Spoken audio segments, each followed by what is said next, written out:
I found the difficult bit, carrying the camera. Cheerio.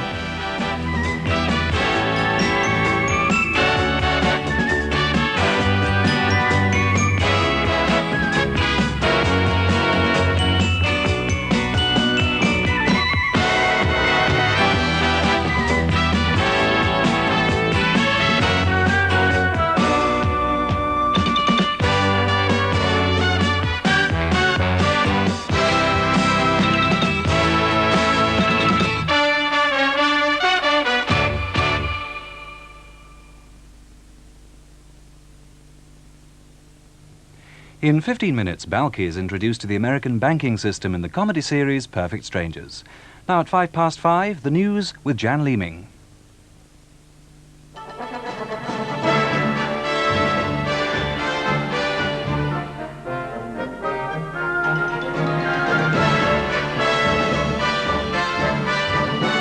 Terry Waite is still missing. It's now clear he was warned officially not to return to Beirut.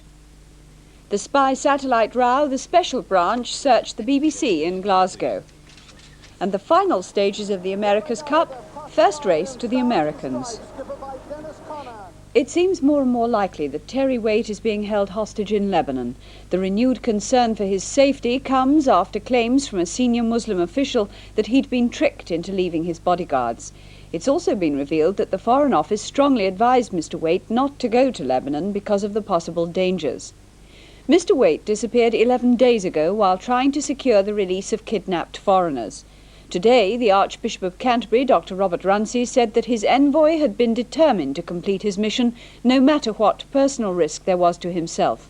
But he was now extremely concerned by the new reports.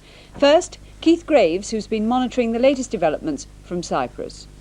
Reports that Mr. Waite has been kidnapped are gaining strength, though they're still not conclusive. Shia Muslim sources say they believe he is being held against his will, and opposing factions are arguing about what to do with him. The Beirut magazine Ashara, the publication that broke the US arms for Iran scandal and has good sources amongst Islamic radicals, says he'll be out of sight for a long time.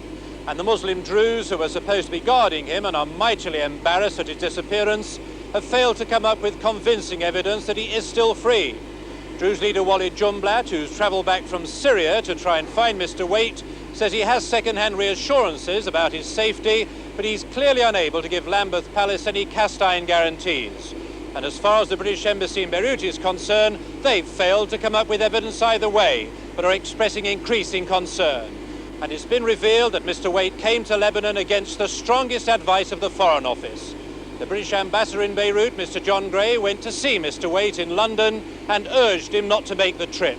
The embassy felt that Mr. Waite's reputation as an independent negotiator could have been tarnished by the arms for hostages affair. They believed he was in real danger of running into trouble if he visited Lebanon again. Mr. Waite ignored the advice. It looks as though the diplomats could well have been right. This afternoon, the Foreign Office in London confirmed that Terry Waite would have been aware of long-standing advice not to visit Lebanon unless there were compelling reasons for doing so. His family in Britain had been concerned that he might be in personal danger, and they're now fearing that he's become the latest hostage.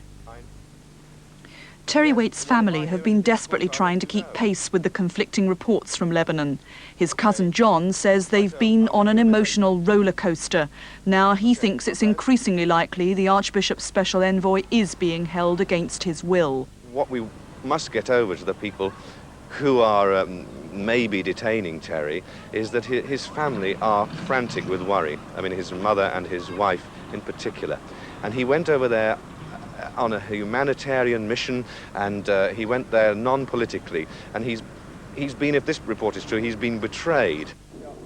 As to the wisdom of the trip, Terry Waite, according to his cousin, believed his mission had to be completed. The Archbishop of Canterbury today sent messages to his Lebanese contacts, seeking urgent clarification of the kidnap reports.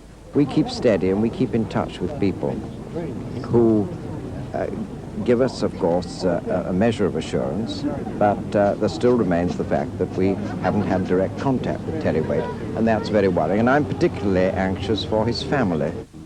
Terry Waite once said relatives of kidnapped victims were subjected to one of the cruelest forms of torture. His own family have dreaded they'd one day endure it too. A team of Special Branch detectives has been searching the BBC's Scottish headquarters in Glasgow. They've concentrated on the room used by the journalist Duncan Campbell during the making of a documentary about secret government plans to build a spy satellite, Project Zircon. The search took place despite objections from senior BBC executives. The Special Branch officers arrived unannounced at 8 this morning, but the BBC wanted its lawyers to be present when any search warrant was served. So along with assembled newsmen, the policemen waited. When the BBC's executives and lawyers did arrive, there then followed hours of legal discussion over the validity of the warrant and its scope.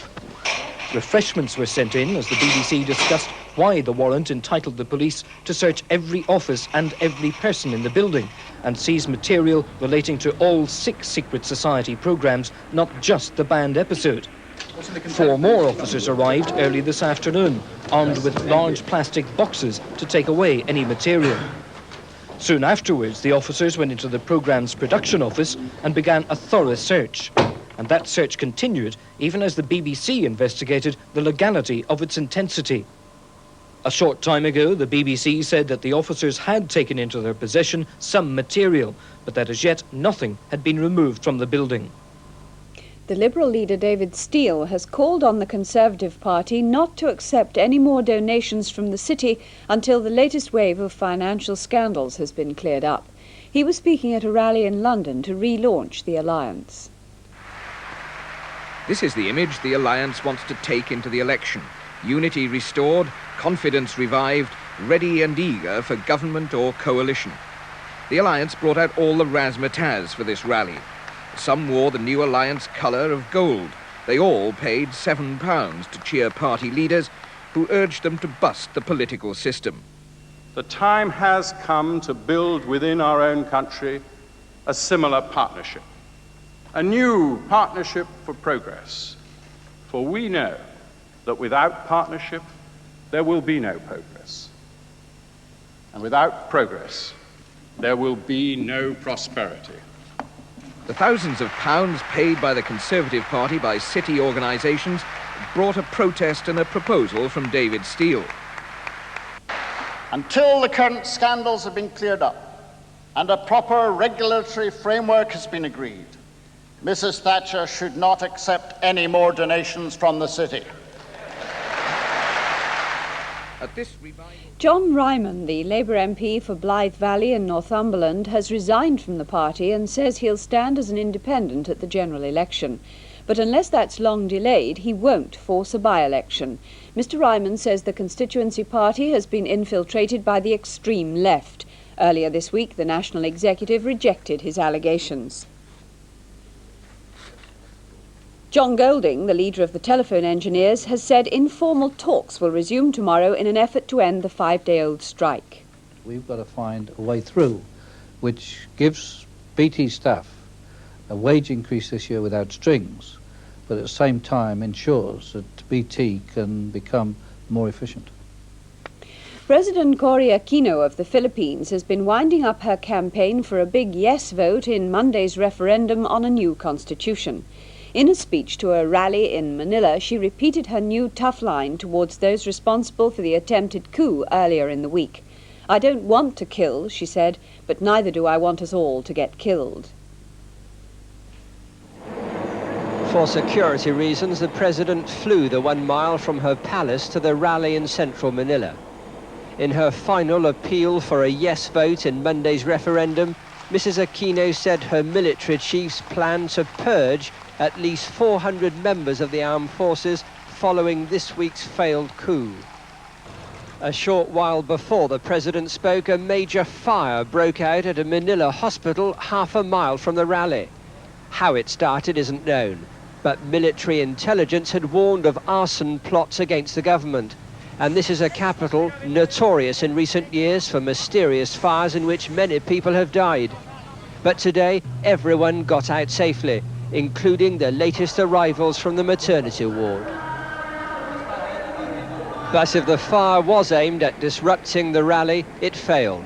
Now the politicking is over. And Manila is spending a tense weekend waiting for the polling booths to open as the army tries to round up rebel troops still on the run. FA Cup favourites Arsenal ensured a place in the fifth round with an easy 6-1 win over Plymouth. But there were a few cup upsets this afternoon. A goal by Paul Jewell gave third division Wigan a surprise 1-0 victory over first division Norwich. Keith Howshand's gale for Coventry means that Manchester United have been knocked out. And in Scotland, the unbeaten goalkeeping record of Rangers keeper Chris Woods came to an end. Rangers are out of the Scottish Cup, beaten 1-0 by Hamilton. The United States yacht Stars and Stripes got off to a flying start in the final of the America's Cup off Western Australia. It beat the Australian boat Kookaburra 3 by 1 minute 41 seconds in the opening race. Australians are desperate that the Cup should stay here, and support for their Kookaburra syndicate in Fremantle today was overwhelming. The start was vital, as the bronze-hulled Kookaburra 3 and the blue Stars and Stripes jockeyed for position. These waters are normally amongst the roughest in the world, churned up by a wind known as the Fremantle Doctor. But today the Doctor wasn't making his rounds, just a light sea breeze. Dennis Conner, the skipper of Stars and Stripes at the back with dark glasses, was the first American to lose the Cup back in '83, and he's determined he'll also be the first to win it back. His crew even had time to clear some weeds stuck to the rudder. Stars and Stripes had a very comfortable lead crossing the finishing line. The Americans are a very happy crew, though they need another 3 wins to make sure the Cup returns to the United States.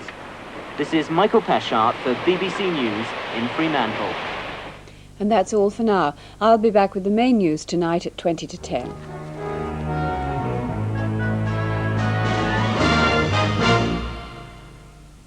Hello again. Well, for tomorrow, I don't think many people are going to see all that much sunshine. Northeastern parts of Britain still fairly sunny, but we have got trouble looming up from the southwest at the moment, as you can see here. This ridge of high pressure is gradually pulling away into the continent, allowing these frontal systems to make progress, bringing some rain and a little bit of sleet as well, incidentally, to the higher parts of the southwest just for a short time. Quite a number of isobars packed in there as well, so it will turn rather windy tomorrow as we go through the day. At the moment, just 1 or 2 patches of cloud in the southwest. As the night goes on, though, this patchy cloud making further progress.